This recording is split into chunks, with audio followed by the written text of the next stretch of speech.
All right, welcome to this coaching series on assessing respirable crystalline silica exposures.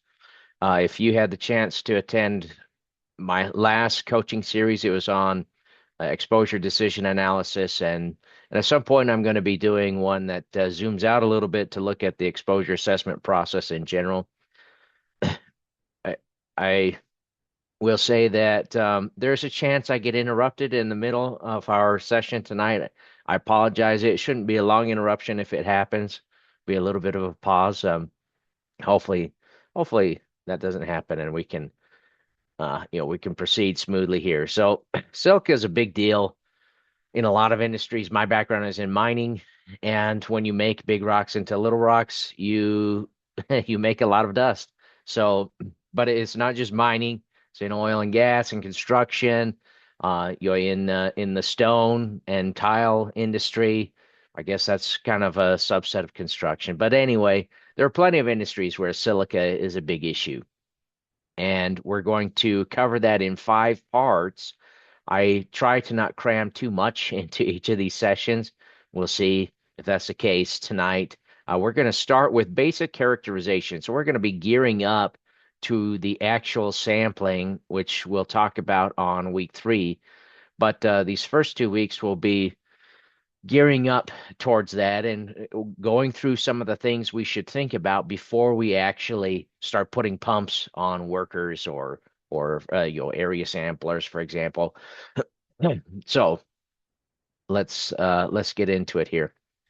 So for today, this week, we'll cover our objectives.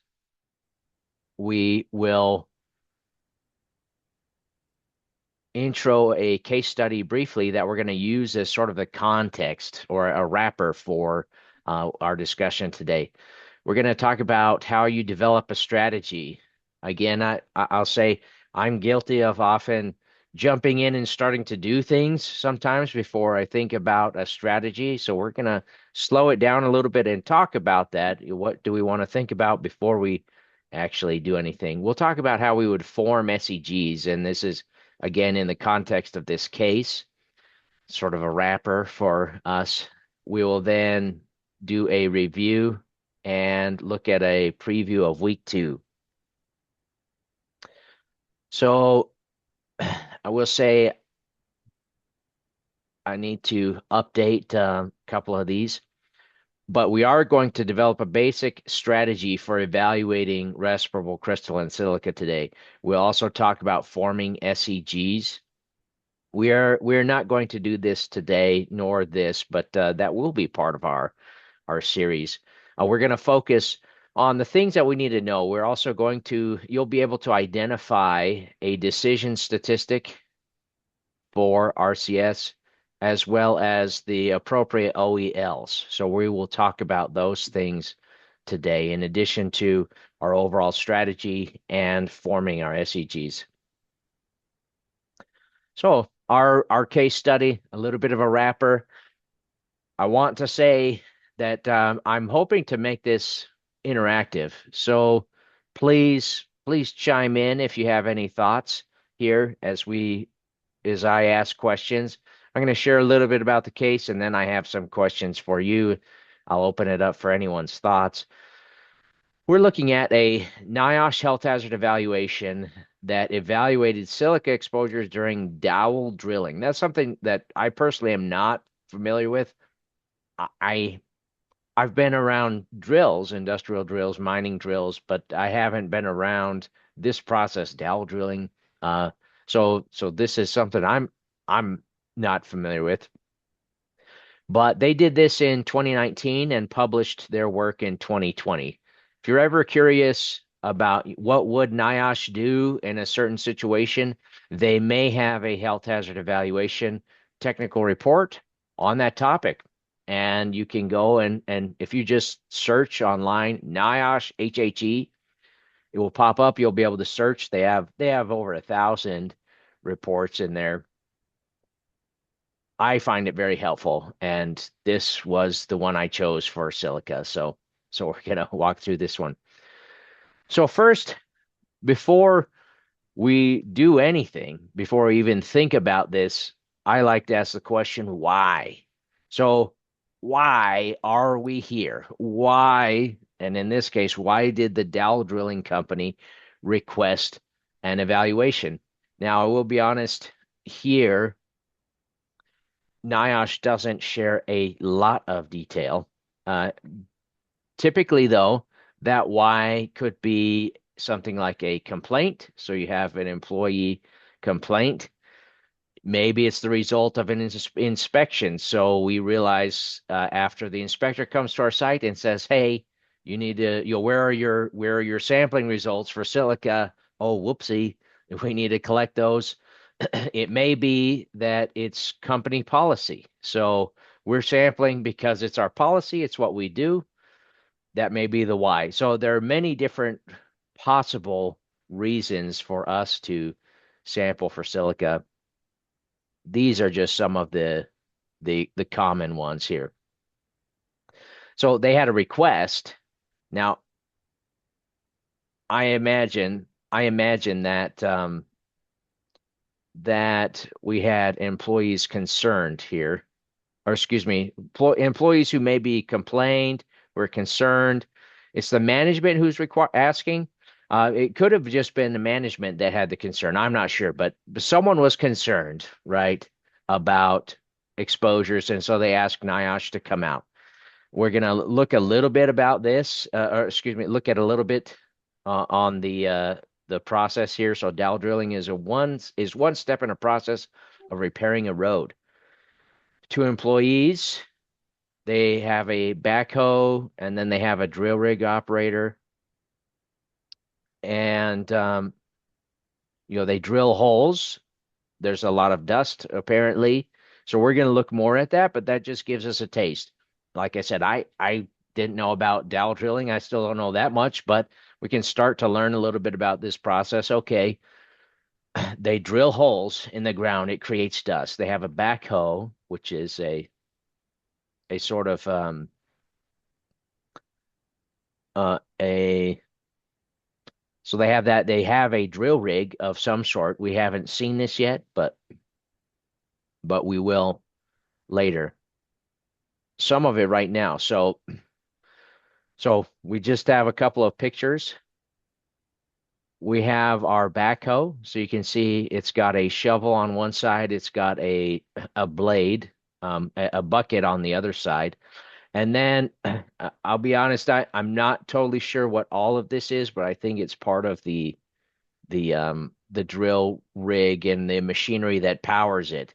We can see over here that we've got, so this is our drill rig operator. We have our backhoe operator inside, our drill rig operator right here. And you can see some of the dust kind of billowing up as they drill a hole here. And I think this equipment and machinery helps to support that process. I don't know exactly how it works, but you can see the setup here. So we just have, excuse me, we have a little bit of information that we're going off of. Let's say on an initial call, we get a call from this company. Please help us. A quick review or overview if you're not familiar with the process for exposure assessment. When AIHA says start, there's what they mean is we're going to set up our strategy. We're going to establish our strategy. We're going to focus on that today, as well as a little bit of basic characterization. We'll talk, a decent piece of this. We'll finish that next time. And we'll also talk about the sampling method and our equipment, etc. But today we're going to mostly be on these two. So we establish our strategy, we gather some information, start to learn about our exposure and the process. Once we have a plan, then we'll assess our exposure, and we're going to analyze. It's not actually a step on this figure, but that's a piece of the exposure assessment. We think about sampling frequently here, and that's true. That's a big part of exposure assessment, but the analysis, meaning when I say analyze, I mean and I did not do a good job writing it there. I think I missed the Z. Our analysis is included in part of that. So So as we assess, we sample, we measure, we get a number from the lab, and then we analyze. That will then determine whether our exposure is acceptable, unacceptable, etc. So we have we have different ways. There's this flow chart. We have different ways we may go depending on our the determination of our analysis. Uh, we won't talk about these two during the series, but they're sort of incorporated into some of this, but we won't break them out formally, and we will talk about controls later on. That will be our last week. So let's talk about developing a strategy. So I was gonna make this part a little bit more interactive. And what I'd ask is that in the chat, you tell me a little bit about respirable crystalline silica. So when I say tell me about it, where do you find it? And what does it do to humans? So what is the risk? What are the negative health outcomes associated with respirable crystalline silica? So please tell me a little bit about it. Where do you find it? What is it like? What does it cause in humans?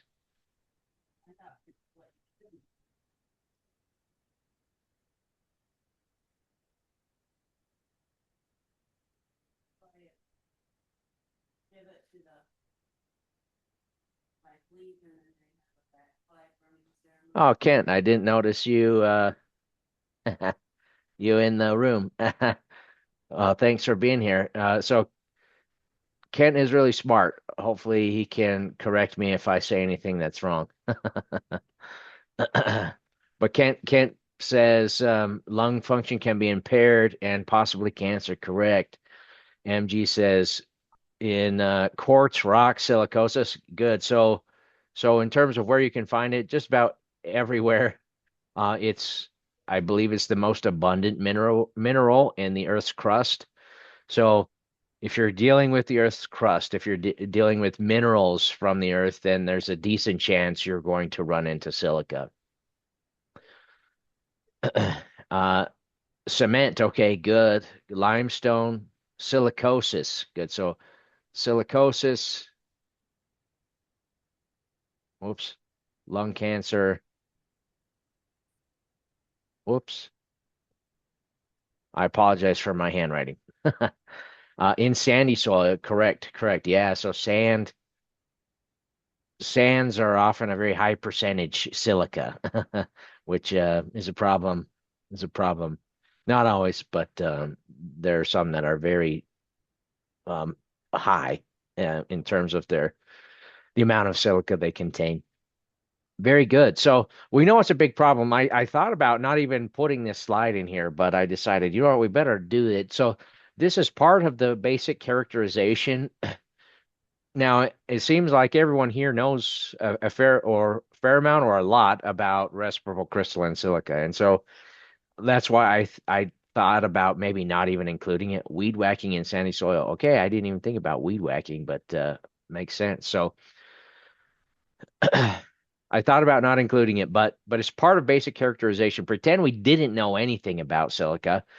We would want to learn about it before we're going to assess it. So we would want to know the answer to those questions. Where do you find it? What sort of environments, in what sort of processes or industries, and what does it do to humans? Those are two important questions we'd want to know about that. So like I mentioned, I say everywhere, almost anywhere you have minerals, you have a chance of having silica. So good. And if you want to know more, then I'd recommend that you dig online. There are plenty of resources out there. NIOSH has a lot of good material. ACGIH, excuse me, well, ACGIH and AIHA both have a lot of great materials out there for anybody to use. They're mostly free or all free. The ones I'm thinking of are free, but anyway, it's important that we understand the basic I'll say, pathology of the contaminant we're dealing with. So we want to know what what that'll cause. Hold on just a second here. I gotta pause.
All right, sorry about that. I'm trying to multitask here.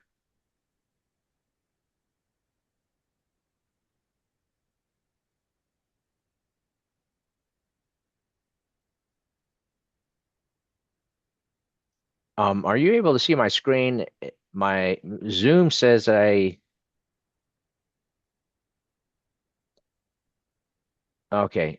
Zoom says it's paused, but um, I don't know why it's saying that. Just gonna see if that helps it. Nope, I'm not sure what's going on. I'm getting a warning it's not sharing, but I think it is. So, all right. So, this is we are doing a quick flyover of the exposure assessment process related to silica. There's more to it, but we're just going to touch on some of the highlights. So one thing that we want to do is we want to think about and identify stakeholders. Now, this is a list of that don't necessarily pertain to our case. Remember the Dow Drilling Company. These may or may not be stakeholders in our case, but they're just some examples of potential stakeholders that we want to think about as we're doing our assessment. So because we're dealing with a public roadway, the city could be, community residents could be nearby. I guess I'm not going to go through all of these, but sometimes if we're at a fixed facility, we might have drivers, semi-truck drivers who are bringing things or taking things from the site. They're on our site. They may be at risk, and I would consider them stakeholders. So again, I'm not going to go through everything on this list, but the net of stakeholders is actually can be quite large. And I'd say even in our case for these drilling employees, obviously they're the stakeholders that we're thinking about the most here, but they're not the only ones. There are many others who have a stake in this process who may be nearby. Now, the images we saw, it looks like a rural area, probably not a lot of community residents being exposed during the process, but sometimes that is the case, and sometimes that's a problem. So we will also want to identify the occupational exposure limits we're going to use. So sometimes we are dealing with a contaminant that does not have an exposure limit. Now, silica does have exposure limits, but sometimes we're not. If you don't have an exposure limit, then NIOSH has what they call their hierarchy of OELs. Instead of hierarchy of controls, it's the hierarchy of OELs. That's where I pulled this figure from. They have a publication that discusses this. And anyway, so there's good, better, best, I guess we'll say, when it comes to that. And for silica, we do have some of these. We're not going to worry about the others because we have the best option here. So I'd like to hear from you. What exposure limits are you familiar with for silica? So OSHA has one and ACGIH has one. MSHA has one that they're updating. They're kind of caught in limbo in the updating of it. Anyway, but so what OELs are you familiar with? Okay, thank you, John Smith. So John mentions TLV, MSHA, NIOSH, and OSHA. Good, good. So NIOSH, well, and you can see here, NIOSH has RELs. OSHA and MSHA have their PELs. AIHA does the wheels. I think this is German or Russian, that one there. I can't remember. And then TLVs from ACGIH. Good. So yeah, and um Ken, if you remember, if you know what that stands for, and if you could let us know, that'd be great. Anyway, so we in German OELs. Okay. Yeah, I guess I don't know German, so I wouldn't even know what the letters stand for, but we could probably pick the OSHA PEL, which is 50 micrograms per cubic meter, or we could pick the TLV, which is 25 micrograms per cubic meter. But as we're preparing to sample, before we sample, we want to decide. Oh, slides are not advancing.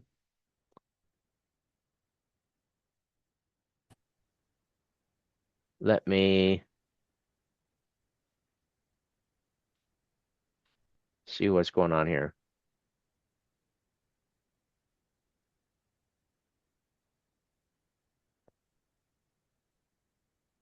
I'm gonna swap the share just to see if that makes a difference. All right, you able to see my slide with blue and red?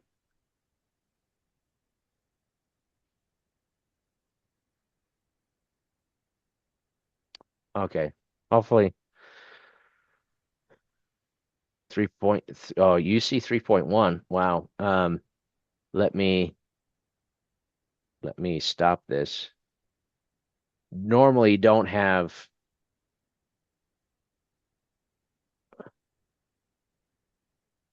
so many issues with Zoom sharing. I I don't know what happened when you see 3.3?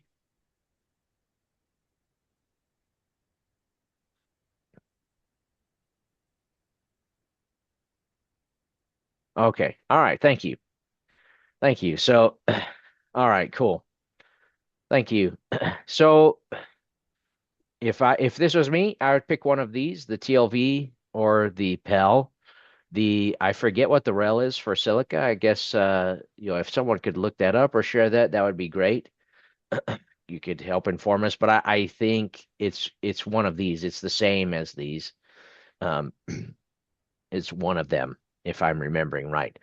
So we pick our exposure limit, and maybe we do both. Maybe we do three or four. That's okay. That's okay. But we need to make a decision. So, for our purposes, let's say I really like the TLV, so I'm going to pick the TLV. Although it's very, very protective and can be difficult to achieve depending on our industry and our process. So we also need to decide what our decision statistic is and what the goal is of our exposure assessment. Typically, our goal may be a little bit more narrowly focused, but I'm going to suggest that, I guess I'm going backwards here. NIOSH rel, okay, is 50. Thank you, Kent. Thank you, Kent. So normally our goal in general for our industrial hygiene program, our occupational health program, because it's more the industrial hygiene part of it, is that we want to ensure that 95%, let me rephrase it. We want to be 95% confident that 95% of our exposures are below our chosen exposure limit. That is typically the goal of of the program. For the assessment, it will be a little bit more narrowly defined what the goal is. And so So anyway, like in this case with the dowel drilling, well, we want to evaluate those exposures to make sure that no one is being overexposed. Again, so a little bit more narrowly focused on our dowel drillers. Uh, so in terms of the decision statistic, that one's easy. There's not a lot to decide there if we're going to follow AIHA's recommendations and their framework. Then we're going to use the 95% upper tolerance limit. That's one name for this right here. The population 95th percentile, and we're not going to dive into what that means today. That's beyond the scope of this series. I highly recommend you check out AIHA's. They have a free course, and I should have included slides with that last series. I had those slides in every single deck because I highly recommend you take that, but and you learn more about it. Anyway, this is what we're going to focus on in this series is the 95% UTL. And so we have that. And if we use that and we're using their framework, then eventually, hopefully, if we control our exposures correctly, we will be able to say this with 95% confidence that 95% of our exposures are below the limit. And I'm talking way too much, so I'm going to speed this up a little bit. So the there are two main options with our overarching strategy. So we've picked apart some different pieces of what we're going to do. There's either a comprehensive or a compliance strategy. Comprehensive strategy means we're going to, I don't have the word on here, but an exposure profile. Exposure profile. We're going to develop a profile, meaning we will have many samples over time. Over time, we'll have collected many samples, several, hopefully a dozen, 2 dozen, 3 dozen samples for each SEG. And we're going to talk about what an SEG means here in just a moment. But for each group of worker that we're concerned about, we are going to uh, we're going to try and get several samples ready for that. So the goal is to try and represent all people on all days, all of their exposures. I could talk about that more. I don't want to, but if you think about one person, just a quick example of why this is so important. One person, if they work 50 weeks a year and work 5 days a week, they will be exposed 250 days. 250 days. So they don't get sampled on all 250 days, right? They might get sampled once or maybe twice during the whole year. So we're taking a few samples to try and estimate what that might be, what the other 249, 48 exposures were. So we're going to collect many samples. We randomly sample. That's an important piece. Again, I don't have time to dive into that, but we want to try and to pick different times that we're going to sample different crews and different people with on the crews in our groups. Try and get a picture that captures everyone. Oh, thank you, Kent. That is awesome. Yes. Yeah, and Kent's if you have more questions on exposure assessment, Kent is an expert. He is involved in developing their framework and strategies there with exposure assessment. So he's on their exposure assessment committee. He could teach a lot more than I can about it. The other option we have is a compliance strategy where we the trick here is that we will only be on site once, maybe. Think of a consultant. So we'll be there, we'll collect samples, and then we're done and we're gone forever. We may never be back, or we just don't have the resources. We don't have the resources to take lots of samples. So for whatever reason, we're going to sample this one time, and then we're going to be done. So if that's our situation, we're going to try and do some worst case exposure monitoring. We're going to try and find the the worst case. So we will schedule our trip hopefully so that we are capturing exposures on a really bad day, a bad day where they are very high. The idea is if those exposures are still below our exposure limit, then we can be confident that the others are also below our exposure. On the good days that, well, we're probably below that number.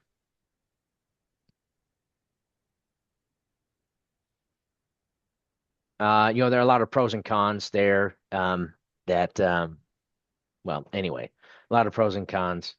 But so I'd like to I'd like to now ask you a little bit about your thoughts here. Well, I'll share some of this. So we already talked about the goal. There's not much to decide there. We want to be 95% confident that 95% of exposures are below our OEL. I already picked this for us, that I'm going to go with the TLV, 25 micrograms per cubic meter. I picked this for us as well, the 95% UTL. And we talked about some of the stakeholders. I guess I'm curious to hear a little bit about your thoughts there. Who are some stakeholders we might want to be um, concerned about? And and then last, let's suppose we are like NIOSH. So, like I mentioned, NIOSH was asked to evaluate exposures for these uh, dri Dow Drilling. I'm mixing that up. Dow Drilling company, this company and the workers. If we're like NIOSH, do you think we should take a comprehensive or a compliance strategy? So comprehensive where we try and collect more samples, or compliance where we try and get the worst case. So I'm curious to hear your thoughts there. And well, I guess I'll wait to see what your thoughts are. So MG has a thought there. John Smith, construction, by far the worst exposures that I have seen. Also, the quartz countertop manufacturing process has significant exposures. Yeah, good point. So yeah, when if you cut or grind or polish minerals, so it could be stone and marble and quartz and all sorts of things, um, then then you you're creating small particles of silica and as part of the process. Ken says depends on work tests when they are performed. Yeah, and that's one of the things that is sorry, let me um one of the things that is tricky, let's say we are in NIOSH's shoes where we're going to talk with the company and management. We're going to try and let's say we decide to go with compliance as MG suggested. And if we're in NIOSH's shoes, I'd say it's probably a good idea. We might, in this case, NIOSH went twice. So we're going to be there twice and then maybe never again.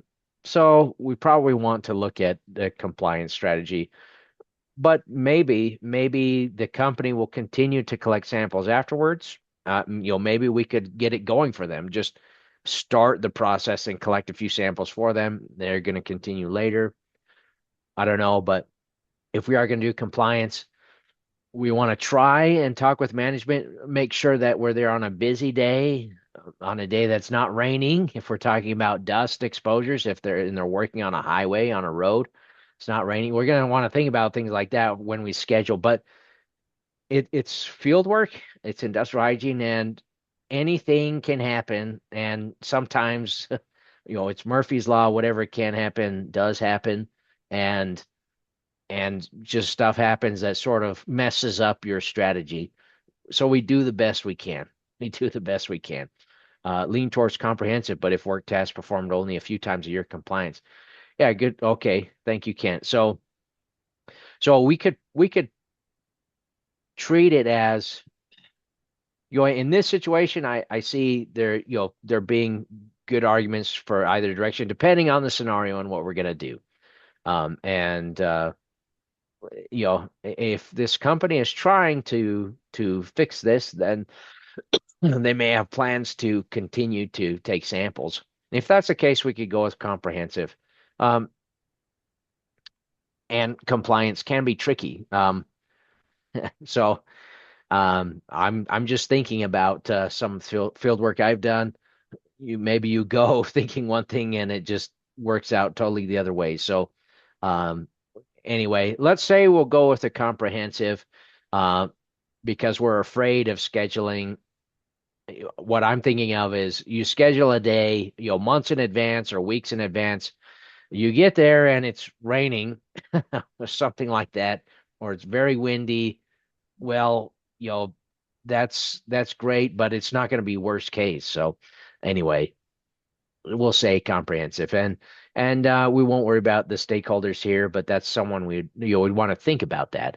I want to save time for questions and to make sure we get through forming SEGs. So how do you know you truly sample the worst case? Yep, that's a good point.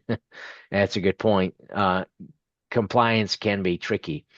So how do you form SEGs? I'm going to read through this quickly because of time. Wanted to make this more interactive, but we read a little bit about this before. So work took place on a state road, construction site, assuming the weather is permitting, talking about weather.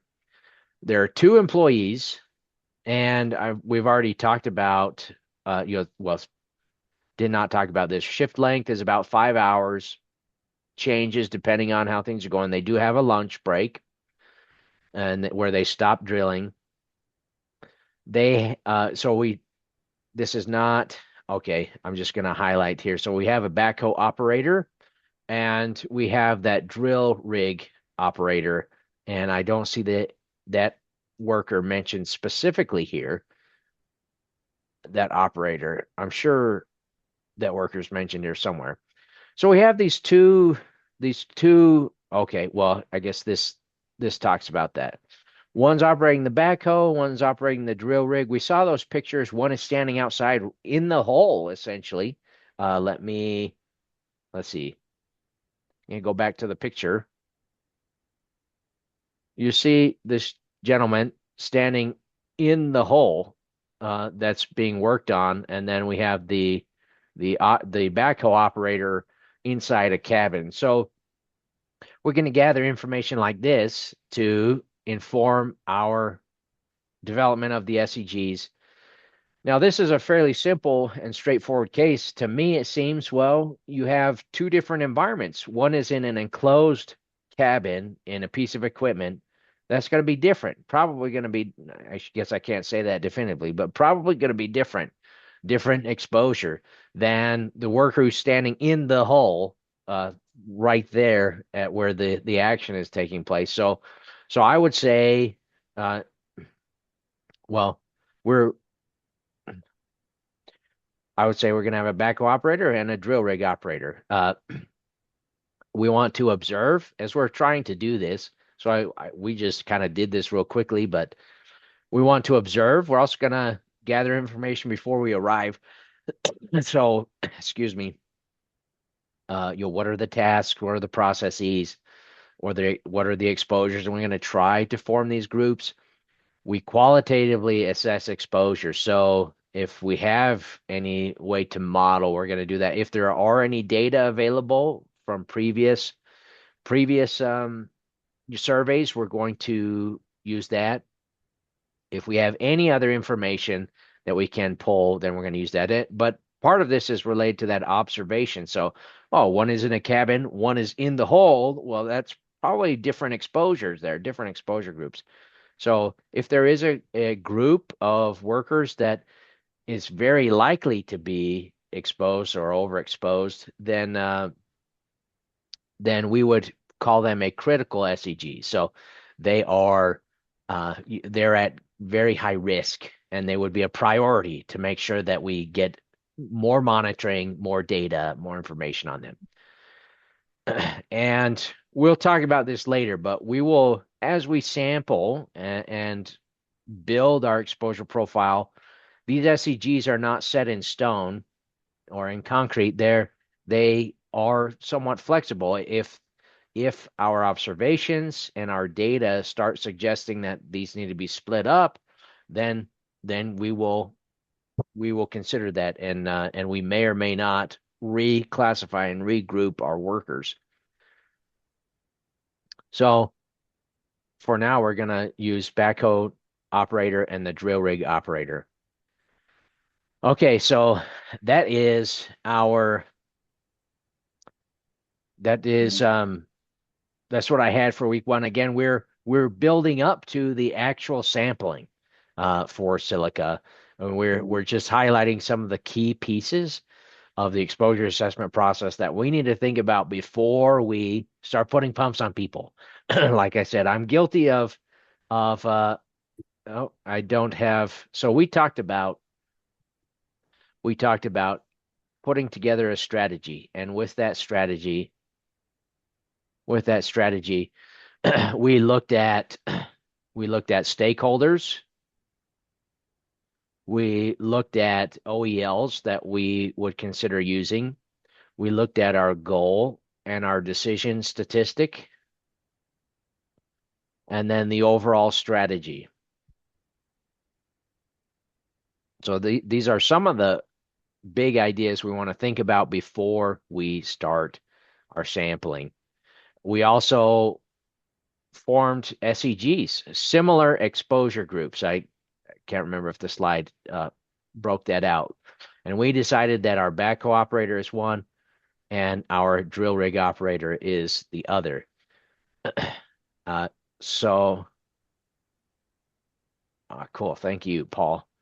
Oh, that's to come. Oh, and I did not finish that. So I'm going to talk about next week. So actually, let me share this slide anyway. Sampling plan and method. So we will talk about one of the things you saw on the screen is we have our exposure limit. We have a basic idea about our strategy and our goal. Next week, we're going to talk about the sampling method. So which method are we going to use? We have a couple of options that we could use and it will dictate what types of equipment that we use. We'll talk about the methods and those numbers. We'll talk a little bit about calibration as well. So we'll do a quick review of calibration if well, hopefully that's helpful for you. And we'll also look at preparing for some issues that we sometimes run into post sampling if we haven't thought through our strategy that well, including getting non-detect. So we would like to get a detectable sample. Obviously, we hope that it's very low. We want low exposures, but we want to have a number. It's better to have a number than below, a non-detect. So how do we make sure we don't, we get a detectable sample? How do we make sure that we don't overload our sample so that, both of those are bad? What are some things that we do there? We'll talk about taking a blank as well. So those are some of the things that we'll talk about with our sampling plan and choosing the method we're going to use before we then talk about our sampling day when we actually take a measurement. So I appreciate your patience with my pause there and starting late. I talked way more than I had intended, and that typically happens. But I would love to hear questions or comments. Oh, Jimmy, have to leave now. Appreciate the presentation. Very informative. Looking forward to what the rest of the series has to offer. Thank you, Jimmy. Thank you. Yeah, well, and I appreciate you for coming. This is good. So, gonna open it up to questions, whether you want to do that, with the mic or through the chat.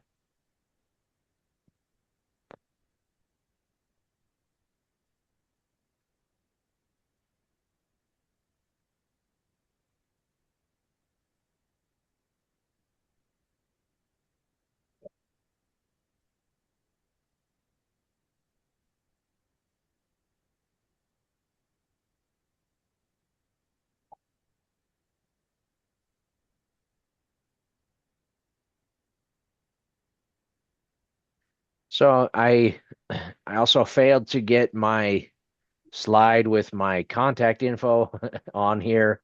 So I'm putting that in the chat. And I'm also going to put my LinkedIn. I guess you know my LinkedIn profile if you're here, but will you cover PPIs as well as cyclones? Yes, Kent. Yes. So we'll talk about those are the two options that I mentioned. We'll talk about size selective equipment. How do we, there's the R piece there, respirable crystalline silica. How do we ensure that we're sampling just the small dust, that, the small bits of silica? My order We will be here between 8 and we can 9. use we What can are use a cyclone or a PPI. And in terms of pumps, there's lots of different types of pumps we can use, so long as they pull air at the right flow rate and are hardy enough, robust enough to last in an industrial environment. Yeah, I appreciate you coming, Kent. So yeah, appreciate everybody. I heard crickets. So I'm going to open it up again once more for questions, just in case, and I'll stick around. Otherwise, though, I hope you have a good one. We won't do this again for 2 weeks, so it will be on May 6th. On May 6th at the same time, we will pick it up again. So thank you. I'm on board with everything that has been discussed so far. As an IH consultant, the thing that I have trouble communicating to clients is that 95-95 scenario. That's a good point. And I've been thinking about the best way to articulate that. I don't necessarily have the answer, John, but we'll talk about it. I'm curious to hear your input on that.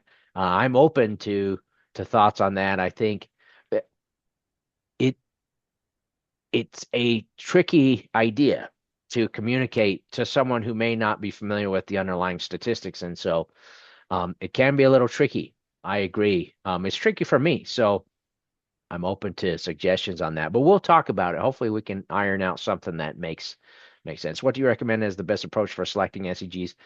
Considering cost. Great question, Paul. So, best approach really is well, I don't have a quick silver bullet answer to your question, but my thought is to just keep in mind. This is my quick answer, but not silver bullet answer. uh, Keep in mind that it's a process, and we when we begin, we're going to make selections. We're going to classify workers into groups. We might be right and we might not be with how we do that. So I would say keep in mind it's a process, and as we go, the process will inform us how in terms of how appropriate our SEGs are. So I've the tools that we'll talk about later are great at giving us some quantitative numbers and measures on, okay, this is a good SEG versus not. But the tools and the number is just one piece. The your observations in the field are at least as valuable as well as any other information that you collect. That's part of that qualitative assessment. And so you're going to balance that with your professional judgment. And just because the tool says this is not a good SEG doesn't necessarily mean it's not. I've had I've had samples for the same contaminant on the same worker where the numbers, the tool, there's a lot of variability, and there could be some other explanations, and maybe it still should be a different SEG, but it was the same worker doing the same thing supposedly, and there was enough variability that it did not meet the criteria based on the tools. But I kept that SEG together just because of what I knew about the situation. It probably warrants some more investigation, but you got to pull information from everywhere, not just one source. That's a longer answer than I intended. Anyway, we'll talk a little bit more about that, Paul. Um, but I would say um, start with something manageable that you can do. You talk about cost. do something that's feasible for you and see how it goes. You may have to break it out into smaller SEGs, but I'd say do what you can and then see how it goes. So I was hoping you had the magic phrase. Oh yeah, well, John, hopefully, uh, hopefully we'll come up with something. But I think there's some ways that don't communicate exactly what we would, but that help the client understand where we're at. So I've been thinking about it, and we'll come up with something. Yes, yes, Paul. Combination of tools, and we consider all of the inputs, all of the feedback from each part of the process, but we're going to we are going to combine all the information, and we have to make that judgment. Yes, yeah, especially professional judgment. So good questions. Other questions?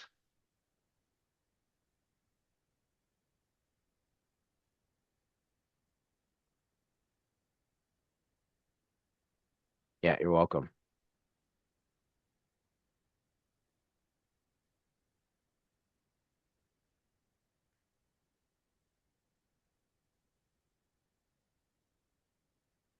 Well, once again, thank you. I appreciate everybody. I appreciate all the chatting and participation. So, like I mentioned, we'll do this again in 2 weeks, May 6th. I hope you have a couple of great weeks in the meantime, and I hope you have a good night. Thank you. Welcome.